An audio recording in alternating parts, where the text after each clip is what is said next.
আরেকজনের কাছে মানে এক জায়গায় দুইটা ধরা গেছে। আমার যখন 47,000 টাকা চেক বাউন্স হয়ে গেছে, আমি রিয়েল এস্টেটের বলছি ভাইয়া চেক বাউন্স হয়ে যায়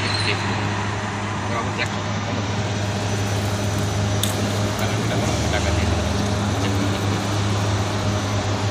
দেশ থেকে আমি আমার কাছে আমি ধার দিয়ে মানে একজন আমি যদি আমরা ধার দিয়ে থাকি মতো আপনার বিপদের সময় আমার কাছে নিতেন, আমরা বিপদ না হতো আমরা দেবেন করতে গিয়ে ওই টাকা গ্যাস আপনার আমি দিতে আপনি আমার ফেরত দিবেন। আপনি আমার আমি বললাম ভাইয়ের নাম নাকি হ্যাঁ কাদের ভাই, আপনি আমার তো সমস্যা আমার 500 টাকা ধার দিন, আপনি আমার 500 টাকা ধার দিন আমার সমস্যা।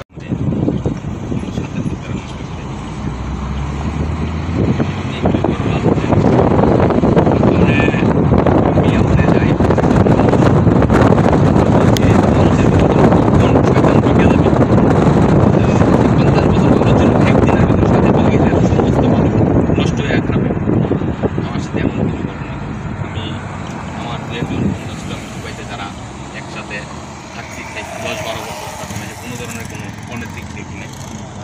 একজন লোকের সাথে আমি আমরা দেখতেছি না এমন ক্লিয়ার হবে ম্যাক্সিমাম আমি আর আপনার দ্বারা কত ভুল হইতেছে, কিন্তু মেজর কিছু কিছু ভুলের মনে করুন একটা কথা বলে না জানা অজানা অনেক, কিন্তু আপনি যে ভুলটা ঘৃণা করতেছেন এটা আপনি কার কাছে ক্ষমা চাইবেন, আপনি কি করে ক্ষমা চাইবেন? আমি না জানলে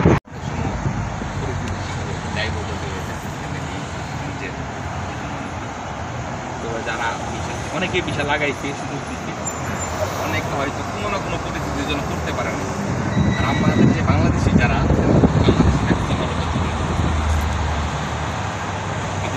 তারা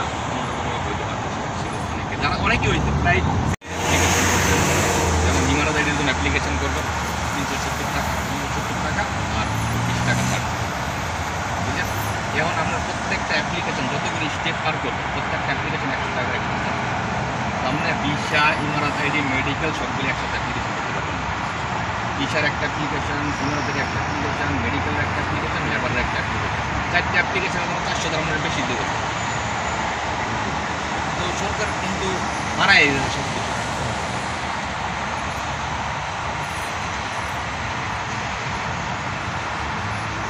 আমি দেশে আমার জীবন জমি আমি দেশে আসতে কত ভালো করতে 2022 বছর এগিয়ে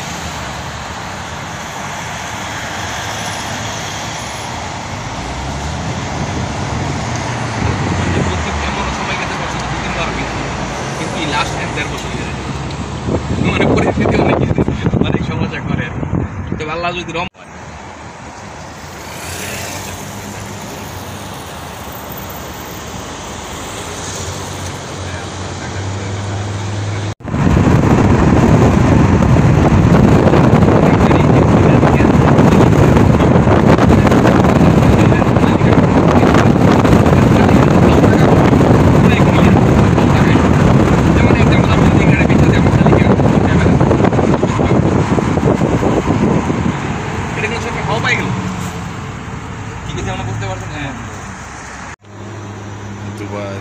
অনেক সুন্দর বিষয়টা বুঝতে পারছেন? দুঃখ বলার কোনো জায়গা নাই, মানে আমি ব্যক্তি